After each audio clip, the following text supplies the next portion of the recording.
مجھے پیشاب کرنے کے بعد قطرے آتے ہیں، کیا میں احرام کی حالت میں پیشاب کرنے کے بعد کچھ دیر کے لیے انڈر ویئر، کچھ دیر کے لیے نہیں، آپ مستقل پہنے، میں جہاں تک سمجھتا ہوں انڈر ویئر یا خاص پمپیر آج کل بڑے بڑے جو آتے ہیں اس کو استعمال کریں آپ. اور پھر اگر پمپیر پہن رہے ہیں تو یعنی اس پر دم نہیں ہے، لیکن اگر صرف انڈر ویئر پہن رہے ہیں تو اس پر آپ کو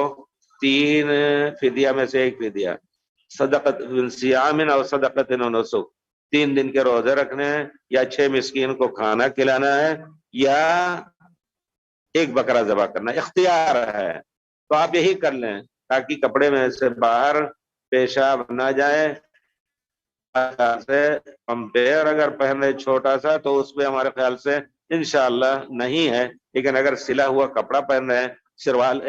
اس کی طرح، پیجامے کی طرح، پتلون کی طرح، تو اس پر آپ کے اوپر دم ہے. یہ فدیہ ہے، تینوں فدیہ میں سے ایک فدیہ، اور آپ پہن لے، کوئی حرج نہیں ہے. حضرت عائشہ رضی اللہ تعالی عنہا کی رائے تھی کہ ضرورت کے تحت اگر کوئی تبان کہتے ہیں لنگوٹ کو، لنگوٹی،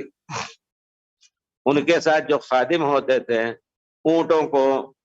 پلان چڑھاتے اور اس پر چڑھ کر کے کستے، اور وہ احرام کی حالت میں ان کو حکم دیتی تھی صحیح روایت میں کہ تبان پہن لیں، یعنی چھوٹی لنگوٹی پہن لیں تاکہ بے پردگی نہ ہو، اور وہ فدیہ دیتی تھی. تو آپ جو ہے فدیہ دے دیں، اچھا ہے، اور پہن لیں انشاءاللہ.